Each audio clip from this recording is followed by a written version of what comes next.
bà xong chụp đẹp xuống bọc mai bông bồn trong ốc ní bà ngày nay khi nhom yok rục chiết mùi bụi phết mà chạy lại đào bông bồn thì thấy bà nước cư vò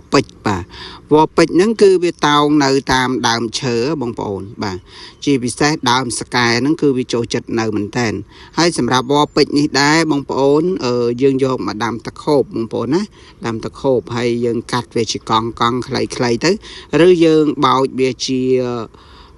xa năng tới bàn tay dương thợ quạt tha còn ao miền chọp bò xem nè đôi chỉ chọp bò sợi đại khmao rư bò lật bạc bò ấy nè bà còn ao chọp bà bò ấy dương đam bò bịch ấy khi dương đam tệ vì tại mà một tê cứ vì ai chui ao sợi chạm miền tật đó anh nâng sầm rạp nụ sấy nè hay chui ao sợi ní mà rồi đời tiền toát nâng chui bầm banในการแทะซอផងដែរបាទហើយសម្រាប់មនុស្សប្រុសគឺវាជួយបង្កើនកម្លាំងជួយព្យាបាលទៅលើបញ្ហាកាពះពោះវៀននិងជួយព្យាបាលទៅលើបញ្ហារលាកសន្លាក់បាទជាពិសេសបងប្អូនដែលឈឺចង្កេះដៃកែងដៃណាបាទកែងដៃចង្កេះយើងធម្មតាបាទ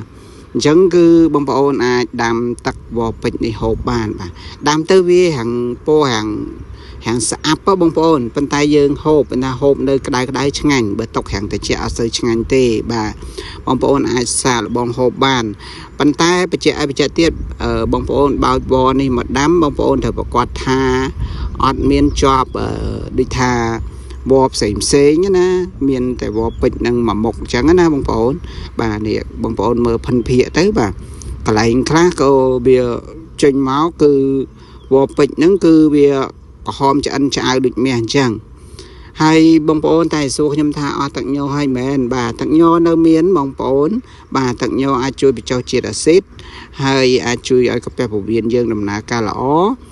ហើយជួយព្យាបាលជំងឺច្រើនប្រភេទបាទនិយាយរួមទឹកញ័រវាដូចជាឱសថទិព្វអញ្ចឹងបាទអញ្ចឹងបងប្អូនចង់បានបងប្អូនតាក់ទងតាមលេខទូរស័ព្ទដែលខ្ញុំដាក់ហ្នឹងគឺមាន Telegram ណាបងប្អូនបាទហើយទឹកញ័រហ្នឹងក៏វាមានតួនាទីជំនួយទៅលើខួរក្បាលបាទជំនួយទៅលើកម្លាំងហើយយើងនិយាយរួមជួយយើងបានច្រើនបងប្អូនដូចខ្ញុំផ្សាយវីដេអូមុនអញ្ចឹងបាទបងប្អូនចង់បានបងប្អូនតាក់ទងមកបាទមិនថាទឹកញ័រសុទ្ធឬទឹកញ័រលេទឹកខ្មុំខ្ញុំមានលក់បាទអញ្ចឹងពុកម៉ែបងប្អូនទាំងអស់គ្នាសូមកុំភ្លេចជួយគ្រប់គ្រងកាបូបដែលខ្ញុំលក់ផងមួយតែ10000ទេខ្ញុំក៏នៅតែលក់ធម្មតាដែរកាបូប